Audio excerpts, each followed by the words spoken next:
है guys, welcome back once again on me YouTube channel. आज है 18 सितंबर और ट्रिप का 4th डे है। जो सीरीज़ है वो चलती जा रही है। अगर आपने नहीं देखी है तो आई बटन में आप देख सकते हैं। कल शाम को हम बद्रीनाथ मंदिर पहुंचे हैं यहाँ पर और दर्शन भी करें। अभी फिर से दर्शन करने जा रहे हैं और चलते हैं, फिर निकलते हैं अभी मंदिर, क्योंकि मुझे एक माता पिता का पिंडदान भी करना है। तो चलो फिर निकलते हैं।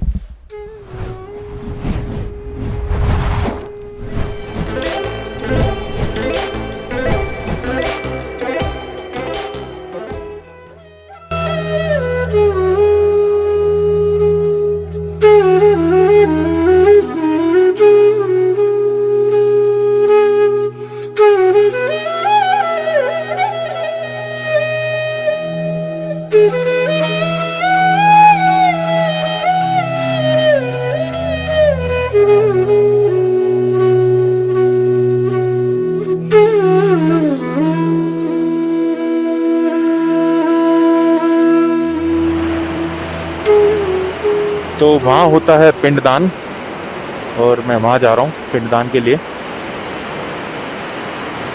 और ये देखो यार, अलकनंदा का बहाव।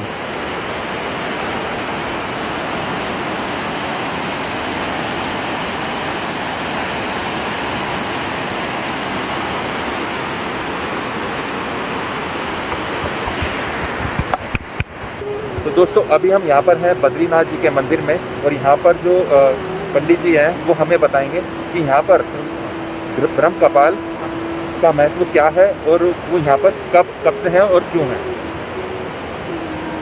ये देखिए, ये ब्रह्म कपाल है। ये ब्रह्मा जी का 5वां सर है। ब्रह्मा जी का 5वां सर यहाँ पे क्यों आया, ब्रह्मशिला इसको क्यों कहते हैं, है ना। ये ब्रह्मशिला भगवान ब्रह्मा जी का 5वां सर है, जो कि अपनी मानस पुत्री सरस्वती जी पे मोहित हो गए थे। और ये चीज़ जब शिव को पता लगी तो शिव जी को क्रोध आया कि सृष्टि के रचयिता अगर इस तरह का व्यवहार करेंगे तो आने वाले समय में पृथ्वी में हाहाकार मच जाएगा। तो उन्हें क्रोध आया और उन्होंने ब्रह्मा जी का सर अपने त्रिशूल से काट दिया। और त्रिशूल से काटने के बाद सर त्रिशूल पे चिपक गया। शिव पे ब्रह्म हत्या का पाप लगने के बाद शिव पूरे ब्रह्मांड में घूमे तो कहीं भी वो सर नहीं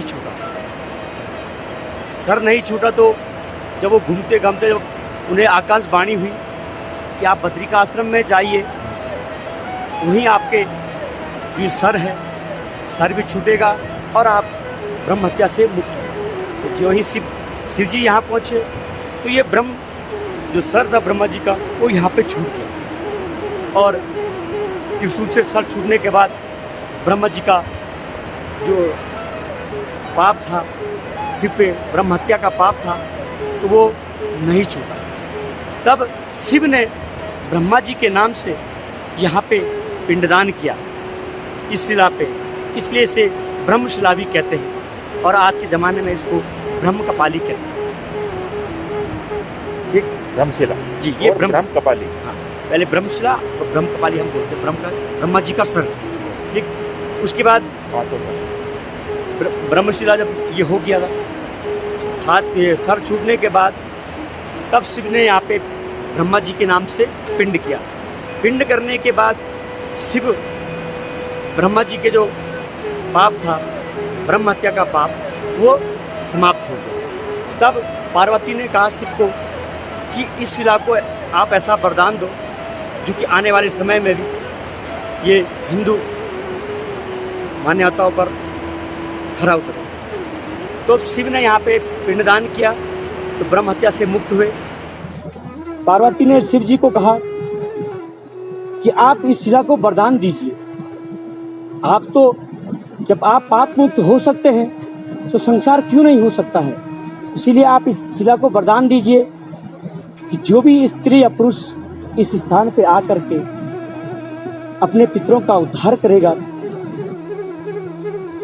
उसका उद्धार तो होगा ही होगा, साथ में 7 पीढ़ियों का उद्धार होगा। इसलिए सनातन धर्म में, हिंदू धर्म में यही मान्यता उस समय से चली आ रही है कि हिंदू लोग अपने पितरों का श्राद्ध कार्य यहीं पे करते हैं और यहीं से पितृमोक्ष जाते हैं और मनुष्य को पितृ ऋण से, देव ऋण से, नारायण से, सबसे। लोगों को ये बताएं आप कि ये जो विधि है, ये विधि कितना वक्त ले लेती है, कितने टाइम, क्योंकि आएगा कोई बंदा तो उसे काफ़ी दूर से आना होता है और उसे जाना भी होता है, तो कितना टाइम लग जाता है इस विधि के अंदर? सबसे पहले तो ये है कि भगवान बद्री विशाल के जब कपाट खुलते हैं उसके बाद ही यहाँ का कार्यक्रम शुरू होता है। जब भगवान बद्री विशाल का भोग लगता है उसी भोग से पिंड बनता है। सुबह सूर्य उदय के बाद और सूर्य अस्त से पहले ही पिंडदान यहाँ पे होता है, उससे पहले कोई पिंडदान नहीं होता है। और यहाँ पे पिंडदान होता है, तर्पण होता है, हवन होता है ना, यही है बस, बाकी और ऐसा कुछ नहीं है। बाकी जो दान दक्षिणा वो वाली बात है तो आपकी श्रद्धा है कि आप पितरों के नाम से कोई 50 रुपया, कोई 10 रुपया, कोई 100 रुपया, जो जिसकी जैसी श्रद्धा होती है वो दान दक्षिणा देता है, क्योंकि ये कर्म क्षेत्र है ना, ये कर्म क्षेत्र है। जैसा आदमी कर्म करेगा वैसे यहाँ पे पाएगा। आज हम करेंगे तो हमारे जो वंशज होंगे वो करेंगे हमारे लिए। अगर आप कर रहे हैं तो आप अपने के लिए कर रहे हैं, जो गुजर गए हैं, पिता दादा परदादा जो गुजर गए हैं 7 पीढ़ियों में, 8 पीढ़ियों में, आप उनके लिए करेंगे।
द्वारावती देवः सप्तेतां मोक्षदायकः माया दासी कांची मंत्रा द्वारावती देवा सप्तेतां मोक्षदायक। तो पानी का छींटा मार दीजिए, पानी का छींटा मार दीजिए अपने ऊपर, तो थाली को साइड में रख दीजिए और थोड़ा भगवान सूर्य को भी जल चढ़ा दीजिए। ओम मे सूर्य देवतांतो तेजोराज जगतपते अनुकंपया प्राणस्कंदभागरम सूर्याय नमो नमः।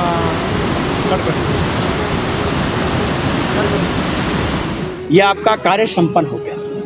अभी आपने अपने पितरों को ब्रह्मा जी के सर में भगवान बद्री विशाल के भोग के प्रसाद से जिन पितरों को पिंडदान दिया है वो पितर आज से मोक्ष हो जाते हैं, उन्हें मोक्ष की प्राप्ति हो जाती है। इसलिए उनके नाम का पिंडदान आज के बाद कहीं नहीं होगा, न गया न काशी न हरिद्वार, जो भी है इस सिर से सब नीचे है। ये ब्रह्मा जी का सर है। अब सर में पिंड कर दिया है तो सर के ऊपर कोई ऐसा स्थान नहीं है जहाँ बैठ करके मनुष्य अपने पितरों का पिंडदान कर सके। इसलिए ये पिंडदान आज से बंद हो जाता है और तर्पण शुरू हो जाता है। अब घर में श्राद्ध आएगा, हर साल श्राद्ध पक्ष आता है, तो केवल श्राद्धों में अपने पितरों के नाम से तर्पण करना है, हवन करना है, ब्राह्मणों को भोजन कराना है, और जैसा भी दान आप करना चाहो वो दान कर सकते हैं, पर पिंडदान नहीं करना है। पिंडदान तब तक नहीं करना है जब तक घर में राजी खुशी परिवार संपन्न है तब तक पिंडदान नहीं करना। आपका छोटा भाई है, बड़ा भाई है, वो पिंडदान कर सकता है, क्योंकि पितृ ऋण सब पे होता है। आज आपने अपने पितरों को पिंडदान दिया, आज आप अपने पितरों के ऋण से मुक्त हो गए। इसलिए आज के बाद कहीं भी पिंडदान नहीं करना है, क्योंकि ये भगवान बद्री विशाल के भोग का प्रसाद है। सनत कुमार संहिता में कहा है, पिंडम कृत्वा विशालाया पितृ उद्देश्य निभामनि अन्य तीर्थे न च श्राद्धम केवलम तर्पणम आचरति। जिस मनुष्य ने अपने पितरों का पिंडदान इस स्थान ब्रह्मशिला में कर दिया है, वो आज के बाद कभी पिंडदान नहीं करेगा। आप यहाँ पे आकर के दोबारा कर सकते हैं, पर यहाँ के बाद नहीं करने हैं, क्योंकि आज आपने अपने पितरों को भगवान बद्री विशाल के अंश में विलीन कर दिया है ना। वो आज से देव योनि में चले गए, वो पितृयोनि में नहीं है। बोल भगवान बद्री विशाल की जय।